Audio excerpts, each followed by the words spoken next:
Greetings to the people of Beck's Lutheran Church. It's my privilege to walk this journey of following Jesus with you for a time. I will be your, approximately, half-time interim pastor for the rest of 2020 and will continue to discern God's will for the future. Because 2020 is such a strange time and it's difficult to get to know new people in a situation that limits personal contact, I thought I'd take a moment just to introduce myself to you all. I'll be meeting some of you over the phone and in other ways as we attempt to follow safety guidelines. Graduating from William and Mary with a BA in psychology, I attended the Lutheran Theological Seminary at Gettysburg, finishing with my MDiv in 1993. I moved to North Carolina for my first call in Mount Airy in 1993 and have also served in Reidsville, Gibsonville, Summerfield, and Julian. I have 2 kids.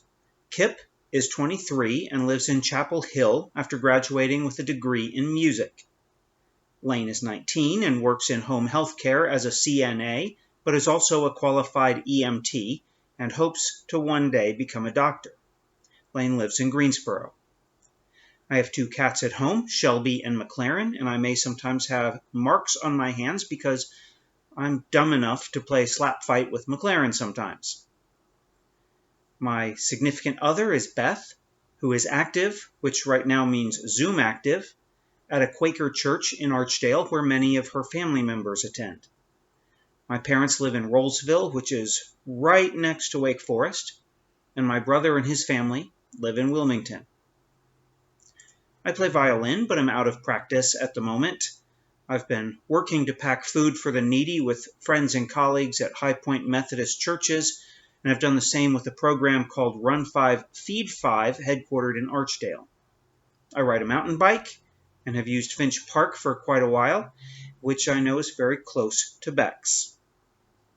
For me, one of the most important aspects of church comes from the story of the Transfiguration, where the voice from heaven says, "This is my beloved Son, with whom I am well pleased." Listen to him.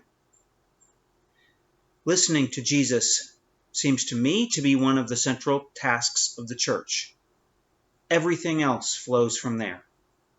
Another important aspect of the church for me comes from 1 John, with its instructions to love one another and its clear statement that God is love. I look forward to getting to know Beck's and all the members. I do wish circumstances were different and safer, but the church's job is always to find a way to be the church in whatever circumstance it finds itself. Peace be with you all.